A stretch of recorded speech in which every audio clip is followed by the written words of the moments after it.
Hey everybody, I'm trying to get the episode of the podcast up, but Arden is FaceTiming with her friend.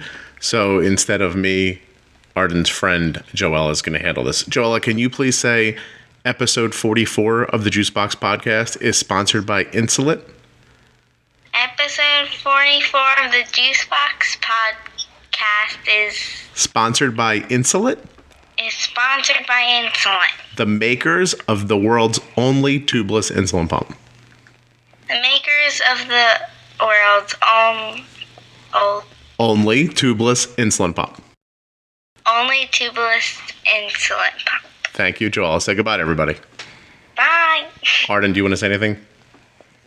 Hello from the other side. All right. I must have get away. Get away. I promise this episode will be better than this. By the way, I blame, and you should blame too, the person who does this Miranda Sings thing for children my daughter's age, believing that making that voice is comedy. All right, peoples.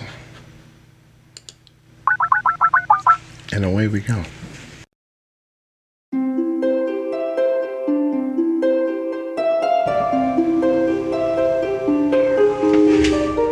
I don't hear the rain.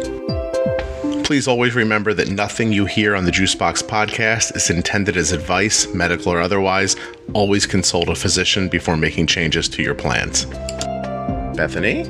Yes. Good morning. Good morning. Are you Bethany or Beth? Usually Bethany, but yeah. I get all sorts of names, so whatever floats your boat. I'd prefer to go with the one that you enjoy. Bethany is fine. Excellent. How are you this morning? I'm a little tired, but good. You are my earliest podcast ever. Oh, well. Great. So, we'll jump right into it. I just wanted to let you know that at some point my wife is getting a late start today. Okay. So between she's a big shoes girl, and we have wood floors. Nice. So there might be a couple of minutes where I say to you, Bethany, you can go get a drink if you want. We'll come back in a couple of minutes while Kelly clomps around. Oh, that's fine. Okay. I have 2 clomping children upstairs, so yeah, I hear you. We'll be good. Okay, so I'm kind of really excited to talk to you. And I know you're probably a little like, I don't even understand why we're doing this, but yeah. You've got a great story to share with people, even if you don't know it.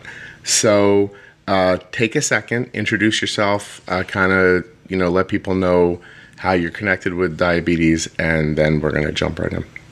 Welcome to episode 44 of the Juicebox Podcast. This episode is called Getting Off the Diabetes Roller Coaster. It's a conversation with Bethany. She is a D-mom whose son Will was diagnosed just 1 year ago. I met Bethany online when she was reaching out to the diabetes community, looking for help controlling her son's peaks and valleys with his blood sugars, and she and I ended up speaking on the phone privately, and this is the story of what happened that night on the phone and what's happened since. I urge you to go back to the blog post at juiceboxpodcast.com to get a look at Will's graphs before and after we spoke. Okay, I hope you enjoy this episode. My son is Will, and he's 4 years old. He was diagnosed almost exactly a year ago. We're about 4 days away from D-Day, so it's been a whirlwind of a year, but most of the things we started noticing were back last September in 2014.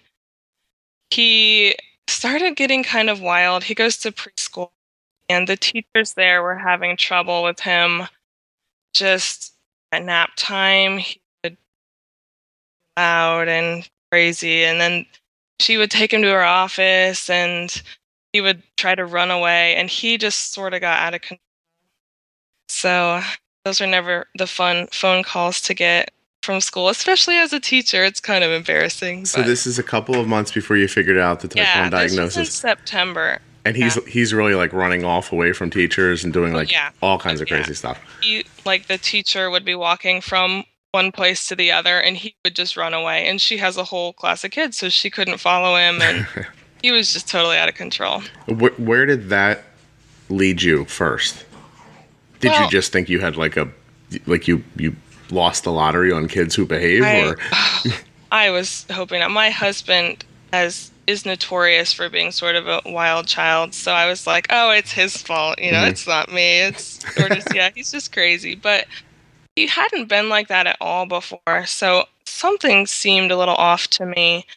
I thought maybe it was something with food because he just had some other stomach issues. And so I thought maybe it was gluten. So we tried taking him off of that, and that helped a little bit with his stomach stuff, but it wasn't really helping his behaviors at all. So, I mean, I was just at a loss. I didn't really know what.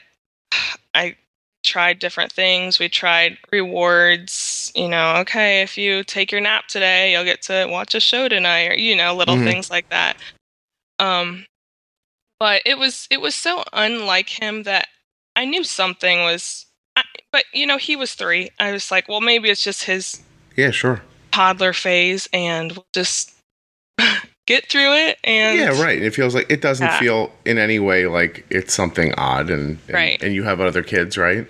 I do. Well, we have another son. He just turned 2, so he was like a baby at the time. He's pulling up the rear, yeah. Okay. Yeah. So we actually, on my younger son's first birthday, then his birthday's the end of November, so he just turned 2. But on his first birthday, I feel like was sort of the trigger point where his body finally was like, okay, my pancreas is just done. And that's when we started seeing him drinking a lot. And at school, when he was taking his nap, lack thereof, he would wake up crying and be like, I need water. And so the teachers at school even were a little, well, is this normal? Or like, and so. No, sure. Yeah. I mean, that's not being thirsty is a fine reaction to. Right. But yeah, like literally being thirsty to the point where you're crying is. Right. Yeah, obviously more than that. And at first I thought, again, 3, it's just some bad habit. Just need to break it. And he started wetting through his diapers at night, which, I would put him in a diaper and 2 hours later I would have to change it. And we were washing his sheets every night. It was a pain. So, of course, it's right before Thanksgiving. So we went to my in-laws for Thanksgiving, and every night we had to wash his sleeping bag because he would wet through. And that was really the main symptom we noticed, was just the excessive drinking and wetting out of his diaper.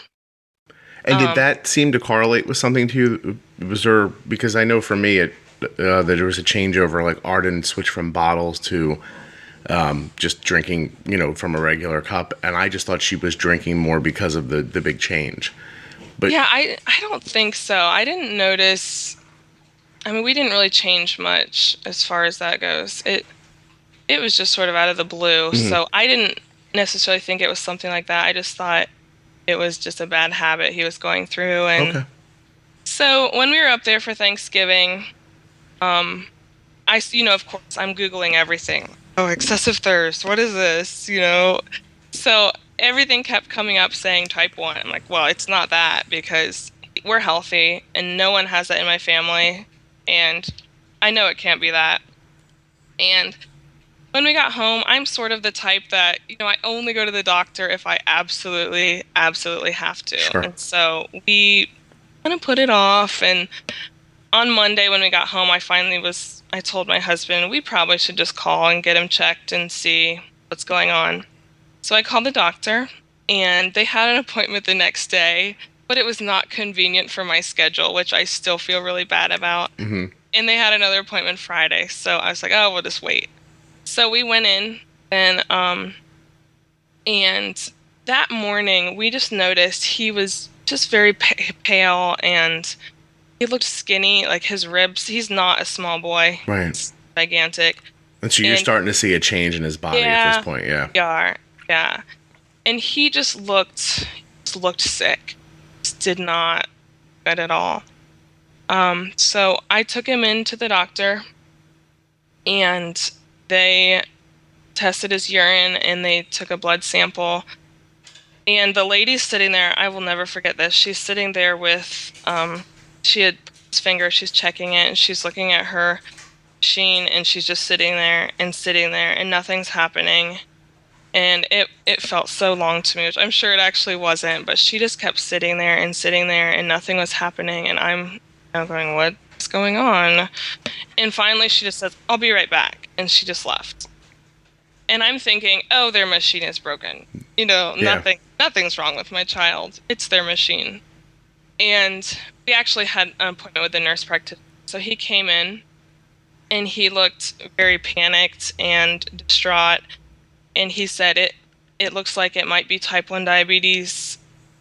His sugar is so high, we can't read it on our machine. And I'm going to go get the doctor. And he just left. And we're like, whoa, what? And I think I still at that point was sort of in denial. Just, yeah, sure. It's just something he ate, or I don't. It's going to end up being something different than this. Right. Again, I was like, oh, it's just a habit. It's just some habit he has, this drinking. The doctor came in and he was much calmer and made us feel a little better. But sent us to the hospital. It was about an hour drive. We stopped at home real quick to grab some stuff. They told us to go straight there, but I'm sort of the type that, it'll be fine. We just need a couple minutes to grab a few things. So we went down there, at the hospital. His blood glucose was 647, which actually isn't super high. I mean, It's high, but not that bad. His A1C was 9.1, I think. Okay. And so it wasn't horrible, really. Yeah, it sounds like you found it in those first couple months. Right. Yeah, they said it was obviously good. Brought him in, and that we had caught it pretty early. So. Bye, Kelly. Kelly, by the way, Bethany, Kelly just put her makeup on, and she waited to come downstairs. Thank you, Kelly, to put her shoes on. She was very quiet, and she seems sweet. A little irritated. She's not what I would call a morning person. She's glaring at me now. There we go. Yeah, so it sounds like you guys did catch it in the first couple of months, right? Yeah. And so when you leave the hospital, it's only a year ago. It's 2014. So do you leave with the idea that there's going to be an insulin pump soon, or glucose monitors? Or is that something you figured out when you got out into the world, or what did the hospital give you out the door? They gave us syringes, Humalog and Lantus, and they said we cannot get a pump for a year because we need to understand the disease and make sure we get everything. Mm-hmm. I don't think they ever mentioned a glucose monitor. I don't remember hearing anything about that. They gave us the 2-hour spiel of here's this and this and this. All right, good luck. And I was like, really? You want me to inject my child? I don't have any education in this. I have no idea how to do this. So 24 hours ago, I was the person who was like, let's stop at home and get a pair of sweatpants. and so let me kind of ask you this real quickly, because it made me wonder when you said this. It's been a year, and you said prior to, and I don't know how old you are. I'm sorry. Are you comfortable saying? Yeah, I'm. You cut out, but did you do that on purpose while you were saying your age? No, I'm 31. Okay, so you're 31, and I can completely relate with you. Like, I was, prior to diabetes, I was definitely the kind of person that if I got up on a December morning and it was in any way not freezing outside, if it was the weatherman was like, hey, it's going to be 50 degrees today, I would put my kids in the car and be like, let's go to the zoo, throw away all my plans and just do something else. And so are you still that person, or has this changed you in any way, or are you trying to find a balance still? I think for the first months, I was kind of scared to go anywhere. It happened right around the holidays. So we did go up to my in-laws for Christmas.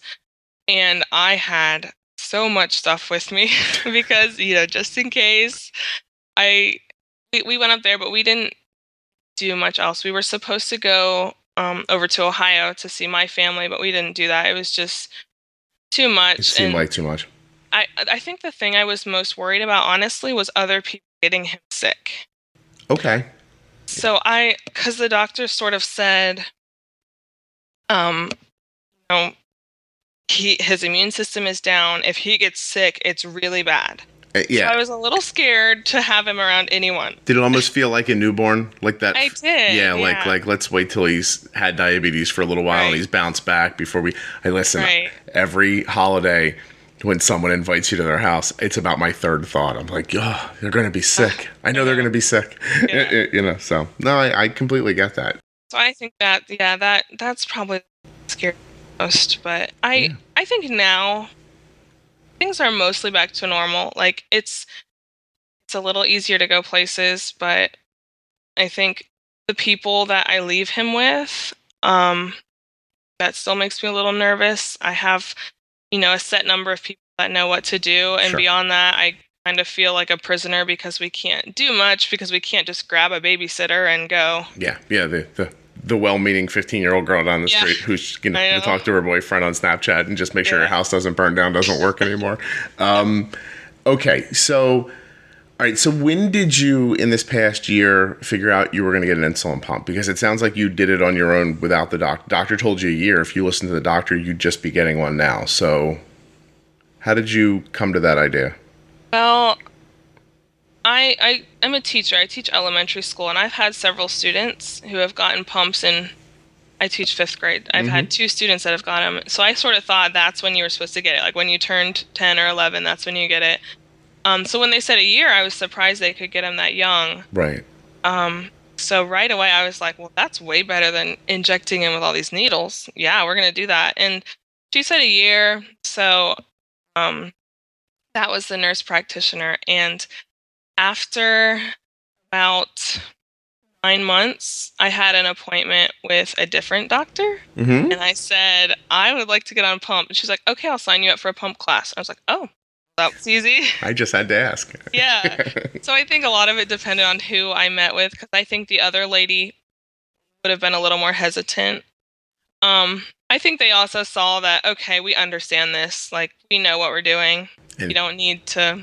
wait 3 more months. Nothing. We're not going to learn anything different in the next 3 months that we don't already know. So, isn't it funny how arbitrary some of the things we think are? Like the nurse practitioner tells you a diagnosis. It takes a year, as if exactly 12 months is some magic number. Right. And you, being a 5th grade teacher and only seeing kids with diabetes when they're in 5th grade, we're like, oh, people get insulin pumps when they're in 5th grade. Yep. That's kind of what I thought. That's oddly reasonable, because it's something you wouldn't really...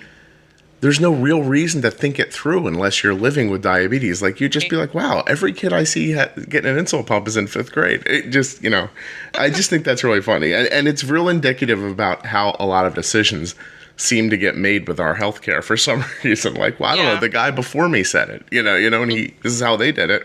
Right. So you grab a pump.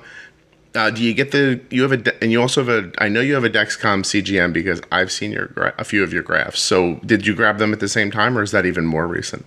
No, we got the Dexcom first. We got that this spring, I guess May. We got the Dexcom, and his A1Cs sort of were not coming down. And I think in February it was about 8.7, and then in May it went back up to 9. And I mean, I knew we weren't doing something right. So we got the Dexcom. A friend told us about it. We didn't hear about it from the hospital or anything. Right. She was like, this is great. She has a young daughter who was just diagnosed about the same time. So we got that. And that was a wake-up call. The first time we put it on, and I saw his sugar just after he ate, it just rocketed up. And then it just dropped way back down. When I had been doing my 2-hour post-meal check, he was fine. Yeah. So I had no idea this was happening between my 2-hour checks. Yeah, the hour and 59 minutes in between. Right. Yeah, right. And how did that... I'm sorry to put you on the spot, but you have a specific reaction to this that I really... I appreciate. So how did that make you feel when you saw what was happening? It was scary. It stressed me out. I mean, I felt like it was totally out of control. Up to that point, I was like, okay, our numbers are decent. But it just felt like a weight on my shoulders. I didn't know what to do with that. I felt this stress all the time. Like, I'm not doing good enough. His numbers are out of control. and I don't know how to fix it. And it's funny because here's where I see two really different schools of thought sometimes. And I completely understand both of them. So sometimes I see people say, my kid's blood sugar is all over the place. There's these big spikes, but it does come back down. And then there's kind of this attitude like, well, there's not really much I can do about it. And then you see kind of the other school of thought, which is there has to be something I can do about this, but I don't know what it is. And I need to find out. So you and I meet online, basically. What would you say about maybe 5 weeks ago? Like right around a little more than a month, around a month, something like that. And I'm going to tell this embarrassing story. I'm sitting on the sofa with my wife watching Scandal, and I'm trying to pretend that I don't like Scandal. That's how I roll right there. I'm like, this is stupid. And then I'm like, I wonder if Fitz and her are going to sleep together again. And so I try to pretend that. I do admit that I'm happy that somebody seems to have told Kerry Washington to stop quivering her lip every 5 seconds. That does seem to make me happier. And I'm kind of bouncing back and forth on my iPad and looking at the internet and Kerry's lips quivering. And in there, I see you in kind of a private parenting type 1 Facebook page. And you're just basically saying to people like, look, my kid has these insane spikes and I'm trying to figure out what to do. You seem, even in writing, beyond flustered. You seemed sad. Like that's how it struck me. And people were giving you advice, and some of it was good, and some of it I was like, I don't know if that's going to help her. And but the way it comes in, let's just say this. I'm really thrilled that the internet exists because it helps a ton of people, but I don't know if talking in a Facebook thread is the best way to figure out your medical problem. And so it's tough because someone comes in and says something that makes a ton of sense, but maybe they're not completely right that this is your situation. Maybe they're just spitballing and, like, hey, try this, try that, which also kind of doesn't help you because you have to go live your life. You can't just, it's not like you can quit your job and, stop going food shopping and sit in the house and try everything. It's, you need a plan. I always think like you have to have some sort of a plan. So I reached out to you. And I don't know how creepy this comes off on the internet, but I was like, look, if you're willing to give me a call, I think in like 10 minutes we can stop these spikes from happening. And for some reason, probably out of desperation, you agreed and called my house. And so I don't think we spoke more than about 10 minutes. And I tried to like oversimplify things for you and give you like a couple of basic steps to take that I thought would stop the spikes. And I've seen graphs since then that look like that's worked. So why don't you, instead of me talking, why don't you tell me what did that creepy guy on the phone tell you? So before Bethany tells you what she and I spoke about on the phone that night and how things have gone since then, let's have an ad, shall we? All right, so listen, it's wintertime. It's in full swing. There was just a giant storm here on the East Coast. You want to go out, you want to go skiing, you want to go sledding, you want your kids to play in the snow. Wouldn't you love to do all that without tubing and, without having to disconnect from a pump or without having to, roll up a sleeve or pull up a jacket to give insulin at some point? You want a tubeless insulin pump. You want the Omnipod tubeless insulin pump. It's obvious. All right, so let's not mess around. Here's what you're getting with an Omnipod. You're getting continuous insulin delivery that you don't have to disconnect from. You're getting a tubeless system, absolutely no tubing to worry about getting tangled, no visible needles to worry about. Insertion is virtually painless, which means your child can just go back to being a kid. Now, the best way to understand Omnipod is to try it for yourself. So you can get a free demo kit, which includes a sample non-functioning pod by going to www.myomnipod.com/demo. But if you want to show some love for the Juicebox Podcast, go into the show notes and click on the sponsor link there, because then Insulet will know you came from the Juicebox Podcast. You can do that through your player or from juiceboxpodcast.com and go to this episode, click on the link for Omnipod, and they'll know you're coming from here, which helps the podcast. I would appreciate that. You get the demo pod, you see what you think. There's absolutely no obligation. Now, I mean, honestly, could it be simpler? Click, couple of things you fill out, they send you the pod. It's a demo, you stick it on, you see what you think, and you make a decision. And come on, the holidays are gone now. It's time to stop thinking about other people. Start thinking about yourself again. Okay, let's get back to it and find out what creepy Scott said to Bethany on the phone. I think the two things that stood out to me were, you asked if I pre-bolus, which I did, but I was doing it right before he ate. What had been happening before is after he ate, he was low. Mm-hmm. And I was worried that if I pre-bolused any more than I was, that he would go even lower. It didn't make sense to me, because why would I pre-bolus anymore when he's already going low after he eats, Right. like right after he eats. So I just tried it. As you said, to pre-bolus, try, if he's low-ish, try 10 or 15 minutes. If he's high, try 20 or 30. And so I tried that, and it worked. I couldn't believe that it didn't make him go low. For some reason, it was the combination between the insulin hitting him and the carbs hitting him, I guess, right at the right time, that made he didn't shoot up anymore, didn't drop down after he ate. And the other two things I remember you saying, which were so helpful, when he was high, if it was between meals and he was very high, you said, whatever you would bolus him right now to bring him down, add 1 unit, and always catch it with a juice box. Right. And I remember, I have this pump now, and the pump we started in October, so we haven't had it super long. Yeah, sure. We're still sort of trying to figure all the basal rates and that out. But I didn't realize how much I was so used to doing injections, right, that I didn't realize how much control really I have over these numbers. So I was used to just between, let's wait and see if it comes down or if it levels out, or let's wait and see what happens. But it was just sort of a switch, and I realized I can do something right now. I don't have to wait 2 hours to see if it comes back down.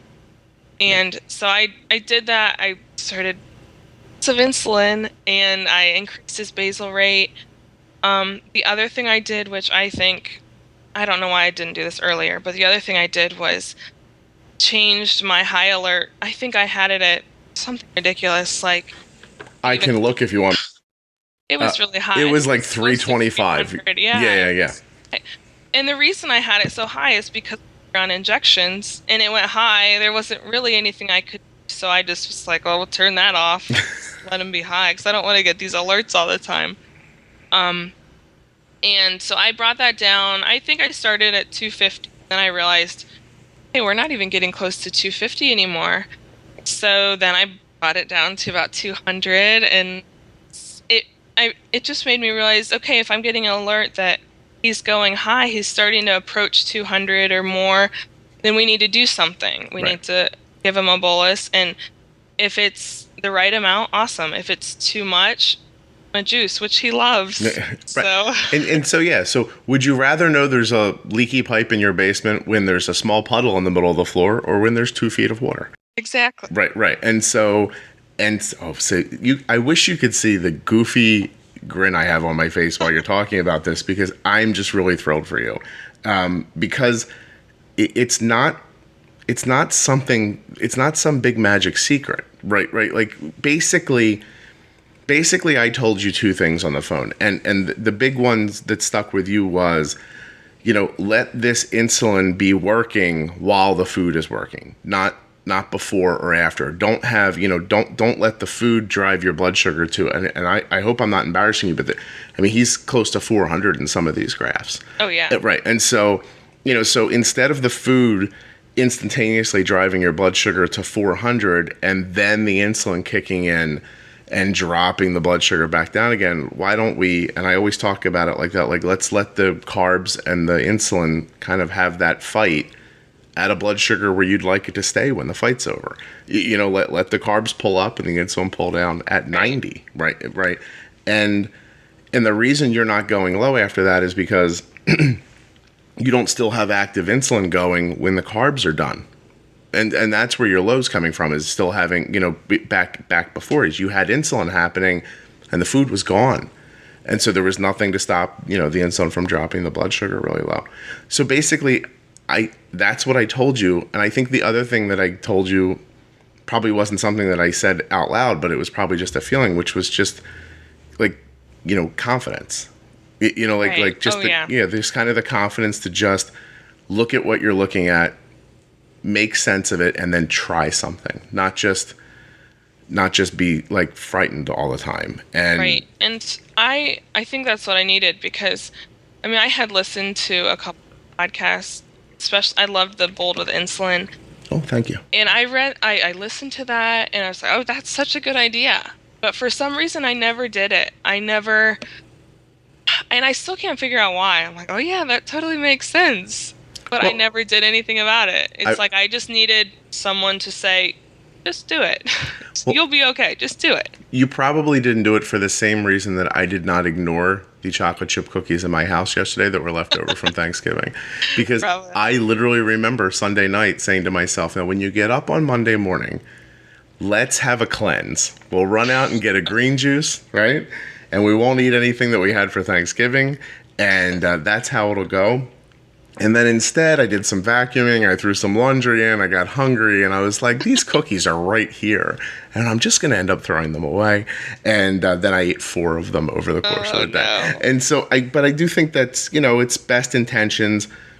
It's also, for you specifically, and I think diabetes related, it is, I don't know if you've listened to Resenting Diabetes, an earlier episode where a mom talks about having just gotten accustomed to her son's blood sugar being about 200.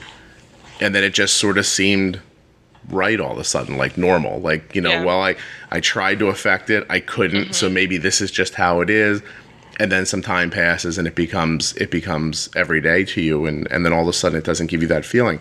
But I loved what you said about the high threshold, because I remember telling you to move the high threshold down on the Dexcom. Because again, like, the water in the basement, like when do you want to react? You want to react, would you rather react at 150 or 200 or 250? Like once you're up there, now you're fighting with a high. And, everybody who listens to the podcast knows that I think it's much, much easier to stop a low or falling blood sugar than it is to affect a high blood sugar. Right. So you actually helped.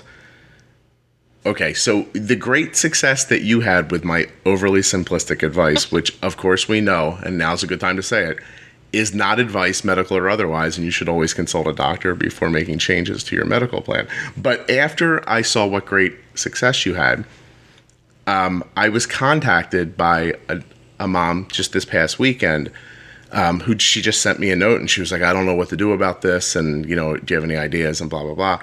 And in the past, I would have like emailed back a thought. Instead, I was like, maybe it's not creepy to ask people to call you. And so I was in the car taking my dogs home from somewhere. And I was like, if you call me now, I think we could straighten this out in like 10 minutes. And so when I was speaking with her, it occurred to me to say it in a different way that now I wish I would have said to you. But, maybe it'll still be helpful in hindsight or to somebody else listening. It never occurred to me to say it like this before. I think we always are on defense with diabetes. Like we wait to see what happens and then we react to it. Did the food make me go high? I'll give myself more insulin. Am I getting low? I guess I'll have to have some carbs. Waiting to see what diabetes does to us and then trying to fix it. And I said to her, I'm like, you know what? Instead of being on defense like that, I'm like, why don't you go on offense? Like, why don't you do something to diabetes and see how it reacts? And it's overly simplistic advice. But as I was saying it, I was like, I might be a genius. And it's because I think that's what I do. And I didn't even realize that's what I'm doing. Like, I'm putting myself in the position to make a decision. And then I get to see what happens after that decision's made, instead of having something happen and having no idea how I got to that place, and then having to fight my way back to it again. And then you get back to a steady graph line and you're only there for, how long before somebody eats again? The freaking eating is constant. Oh. It's breakfast, lunch, dinner, a snack, yeah. So that's my mantra for this week is get on offense. Don't play defense with diabetes. Tell me how it's been going. It's, I mean, it was amazing to me how it flattened out, which was great. And then I think I got a little too... A little too ballsy? He was very straight, but a little too low. And so I adjusted his baselet and it came up a little bit. So for a while I was on the lower end. And I think that's one of my... I have to watch that because I'm a very competitive person. And so for me, his A1C, I'm like, we're getting this lower. And I have to find that a good low and not always try to get lower, because for me, like, oh yeah, as low as I can get it, that's better. But I know at some point it's not good for him to always be, 60, 70, 80 all the time. Right. And I would tell you that and here I'm not tongue in cheek at all. You really should talk to your endo about what is too low. Like, I've settled, my nurse practitioner and I have settled on the idea that above 75 is okay, but under 75 we should start thinking that we should try to affect the blood sugar a little bit. And that's how I've been doing it. And I genuinely think you should talk to your doctor about what they think, because you're talking about making, having effects on your brain when your blood sugar is too low, and that's not something that I'm comfortable even talking about in any way. Like, I know what I'm talking about. Yeah. But at the same time, once you get that A1C to a spot where you're like, wow, it's 6. Like, how do people have A1Cs of 5.5? I think the difference between 6 and 5.5, if it's even necessary to have it at 5.5, I don't know. But I think the difference there is more about fluctuations than it is about your constant average blood sugar. You know what I mean? Like, I think at that point, if your blood sugar average is, I guess it's 6, it's around 120 or 125. I'd have to look for certain, but I mean, sure, would it be better if it was more like 95? It absolutely would be. But I bet you could make that, I bet just taking out the fluctuations are better. So you are now, you're pre-bolusing meals. How far out do you find yourself doing the pre-boluses?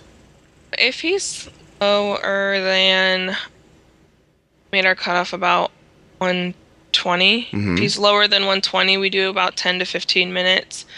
If he's above like 120 to 160-ish, probably do it about 20 to 30. And if he's high, which hasn't been too much of a problem, a couple of times he's gone high. If he's high, I'm talking over 250, we'll do it a good 30 minutes before to try to bring him down so that he's on his way down or low enough when he starts eating that it's not an issue anymore. Right. Yeah.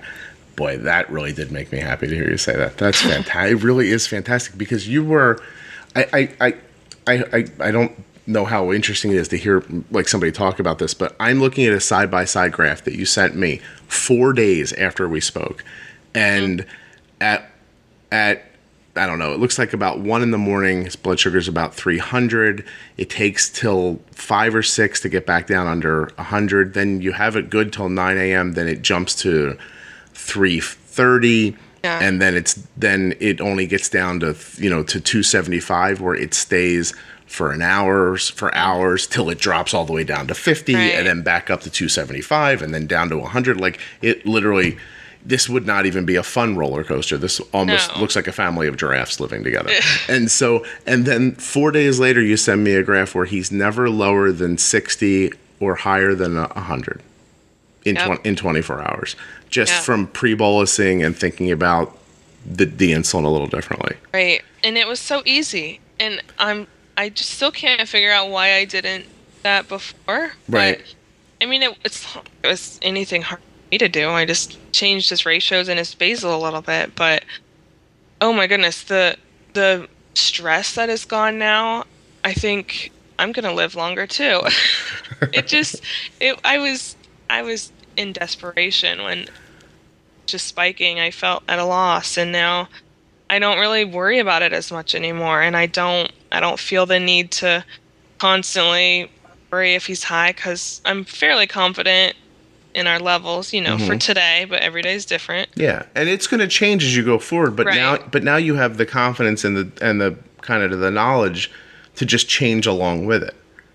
And you know, it's funny, like Arden just had her endo appointment a couple weeks ago now, and it even hit me while the nurse practitioner had her pump in her hand, because I don't download the pump. She just kind of goes through it.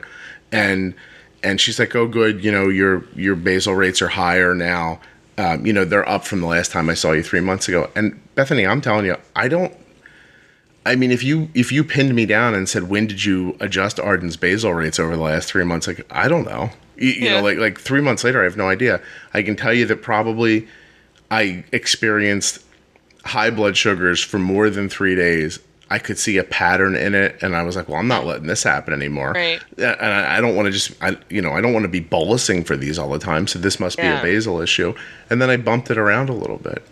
You know, you stop and look back over that, you know, there was a time that feels like not so long ago that, you know, Arden's basal needs were like 8 units a day, and now they're more like 30. But I couldn't tell you when I made those adjustments. Like, I just did them on the fly as things were going on. And so that seems like where you're at now. Yeah, and the other thing I remember that you said was after he ate and I was having to give him all these bolus corrections, so I'd take those corrections and add it to his carb ratio, which totally makes sense. So that I felt like was more concrete. I mean, I teach math, and so I like when things are black and white. So when he was first diagnosed, I was like, this is great. It's like a logic puzzle, and once I figure it out, I'll have all the answers, and then we'll be good to go. And a year later, you're on Facebook going, someone please help me. I can't even watch Scandal. I know. So...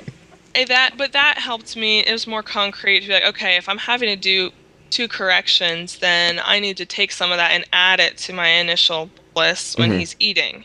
And that made sense to me that, I mean, it's not like I'm totally guessing, oh, we'll just up this to here. So I wish you could be in the house where I'm like yelling across the room, another unit. And my Kelly's like, based on what I'm like, she needs another unit, I'm telling you. And so, I mean, the math of it is just almost gone at this point for me. Yeah, you know, it really is. I wish you could have saw me counting her carbs for her lunch today when I was packing her lunch. I was just like, 25, 37, it's probably around 70. And, you know, but moreover, what I'm going to do at lunchtime is I'm going to use how much insulin yesterday took. You know, because she kind of takes not the same exact things, but it's usually about the same amount of carbs and about the same mix of, you know, something snacky and something more tangible and fruit and, you know, a vegetable, like this whole thing. It's going to be around 70 carbs. It's going to need about 6.5 units for Art. Now, please, you know, that's not for anybody else. You know, 70 carbs for you is way different than 70 carbs for somebody else. But I know for Arden that today her insulin needs at lunch are going to be about 6.5 units. And that's not based on the carbs. It's based on what happened yesterday. It's based on my feeling, you know, that's sort of how it goes. And once you can get into that space, you know, I think then you're really doing it. I mean, I haven't posted it yet. Actually, Bethany, you're probably one of my last interviews before Christmas. I have like 8 or 9 podcast banked right now. Nice. And so because I have something I'm gonna add something to the podcast I need time to do, so I can't actually do the interviews while I'm doing it. But so I've been banking all of them, and based on listeners' requests, I talked to Dr. Stephen Ponder, who wrote a book called Sugar Surfing. Yeah, I've read it. Have you? Okay. Oh, yeah. And when I got on the podcast with him, I was like, hey, this doctor guy figured out what I've been doing for a long time. Yeah. And I was like, good for him. And great for him. And no joking, like it's just interesting that no one ever said it to me like that.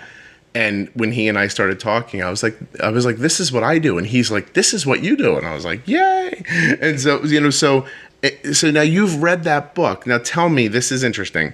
What's the difference between you having read that book and talking to me? What didn't happen for you when you read the book that happened when you were like literally speaking with another human being? I think after I read the book, it all made sense to me, and I thought, this is what I'm going to do.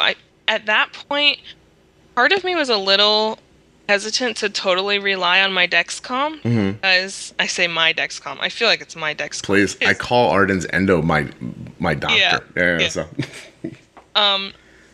It was not super accurate, and I couldn't really trust it. So after I read the book, I felt like I couldn't totally do that because it was always so off. But there were a few things in the book, some suggestions on how to make it more accurate, and I started doing that.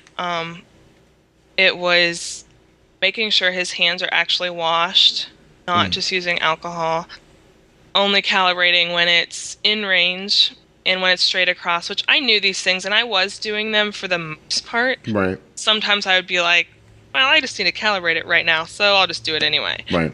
And when I started doing that, it was unbelievable how much more helpful it was when it was accurate. Yeah.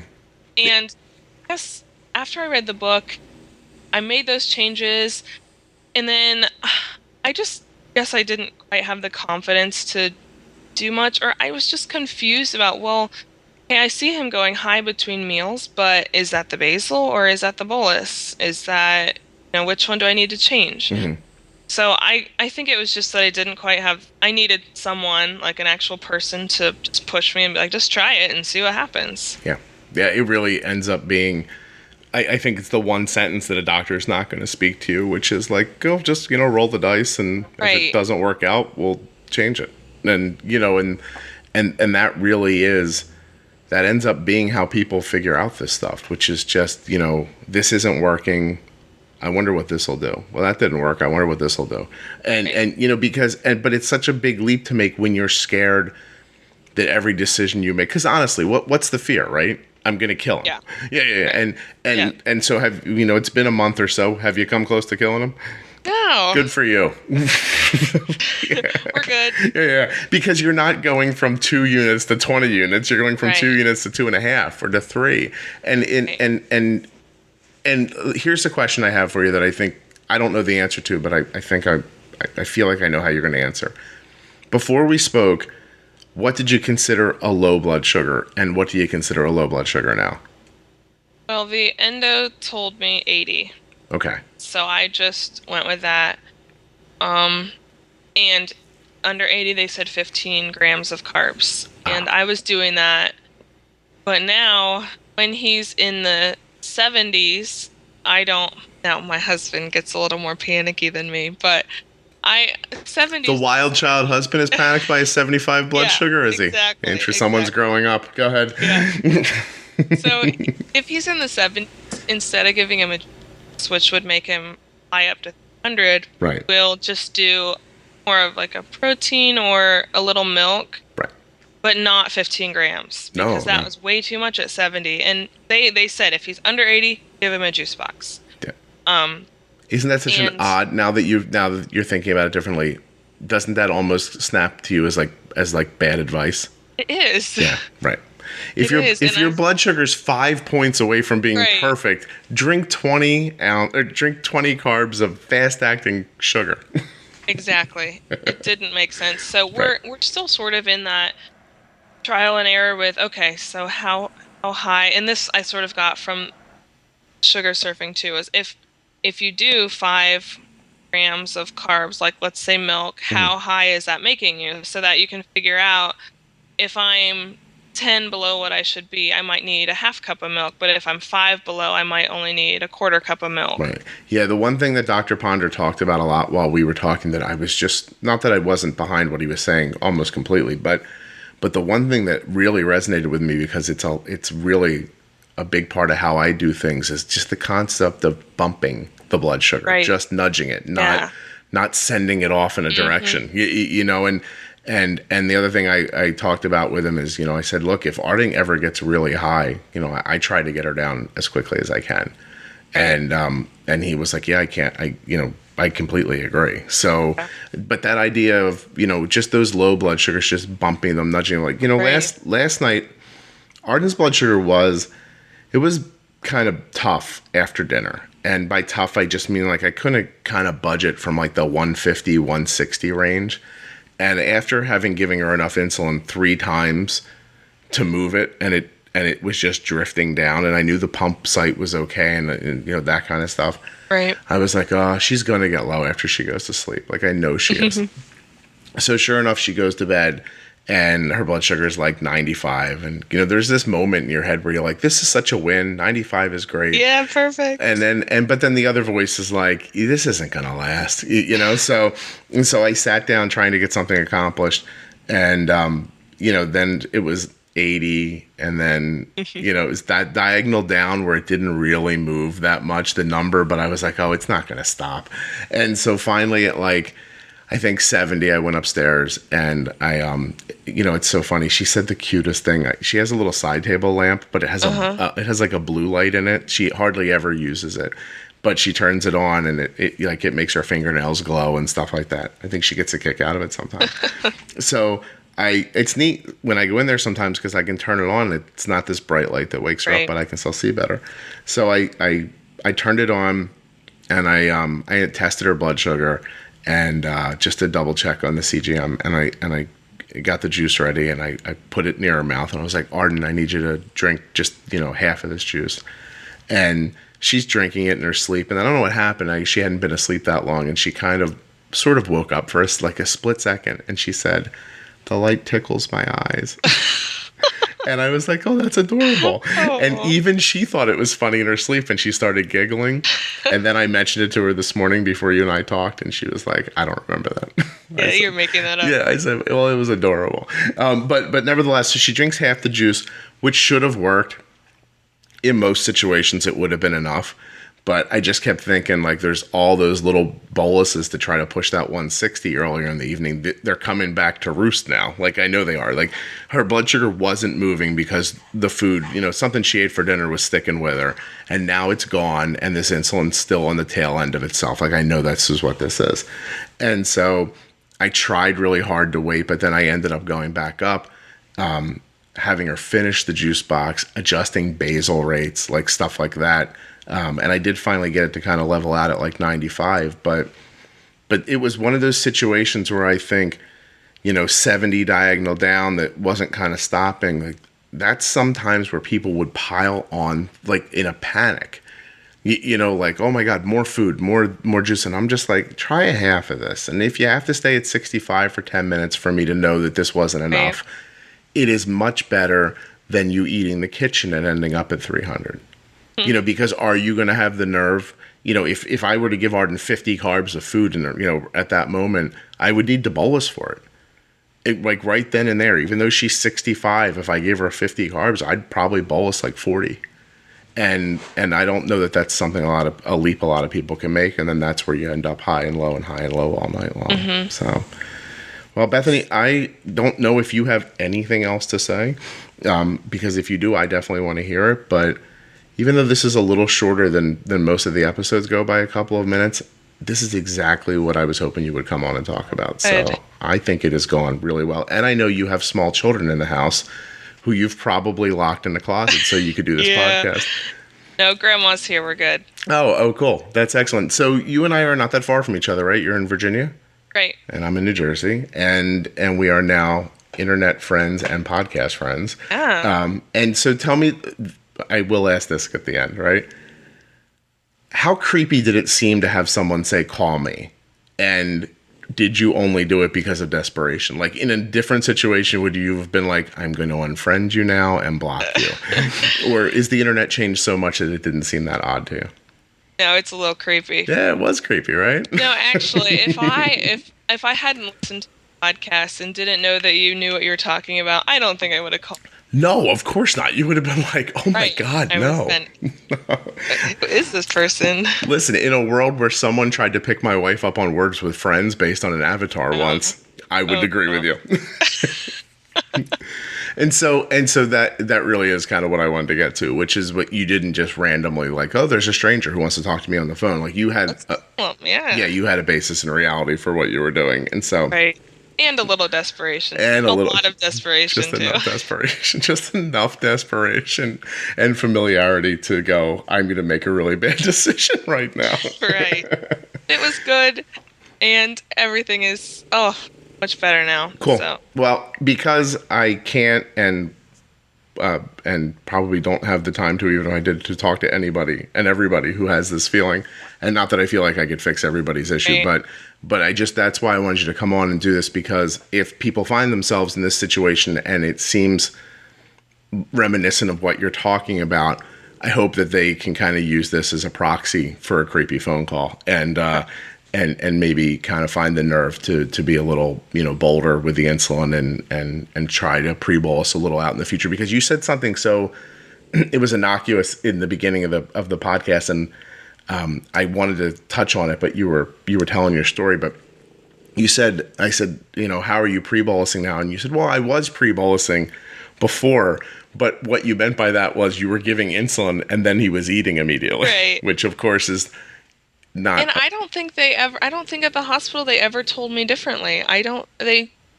That's what we did in the hospital. We would give him his shot and then he would eat. So I never really knew differently until I sort of did my own research and looked things up on my own.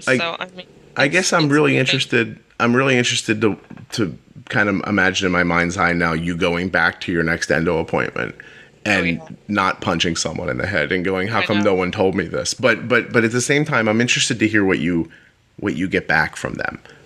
Like when you say to them, look, I trained, I went from the 14-second pre-bolus that you indicated was important, and I went to 15 and 20 minutes, and can you see the difference, and why did you not tell me this? Yeah, and I hope they start telling people that. I met with a group of local type 1s here a couple weeks ago, and it was unbelievable to me how many people had never heard of a Dexcom or were on a pump years later, or there's so much stuff people are missing and no one's telling them. So if you don't go out and look for it yourself, they're just sort of stuck in a rut. There was actually a family there who was at the hospital with us, and we got educated with them. So we saw them, we talked, how are things going? And they are still exactly where they were when we were in the hospital. They're still doing injections. They had never heard of a Dexcom. And they go to the same endo we do. And it's sad that it's all this technology and people don't know about it because the endos aren't telling them. So unless you do your research yourself or hear it from someone else, you're just kind of stuck in a rut. It is a real oddity, isn't it? It's kind of, I don't know, one disease from the next, but it's in my mind, I feel like it's akin to like having cancer and going home and getting worse and worse and coming back and seeing the doctor, and the doctor being like, well, I don't know, this is what's happening. And then you come back again and you go, hey, I was online and I read about this thing called, chemotherapy. Should I try that? Yeah. And the doctor's like, oh, if you want to, sure. You have to wait a year so you understand. Wait till you really understand your cancer before we try to get, to make you better. And it's that kind of concept that it's so strange how diabetes is even among your healthcare professionals. We talk about in the community all the time how we wish other people would see how serious it is, and then it's possible that our doctors don't even see how serious it is because they're like, oh, what's your A1C's 9? You're doing your best. Like I'm like, well, okay, I get the psychological side of it where you don't want to put people in a tailspin panic, but what about somebody like you who was feeling you talked about it, the immense pressure and the stress of these, of these blood sugars that you knew weren't, what they should be or what they could be, but you didn't have the tools to get to it. And then you go back to the endo and the endo's like, don't worry, we're doing our best here. Yeah. Well, it turns out we're not even doing like close to our best, and that is really, like you said, it's sad to think that I didn't say anything all that special to you.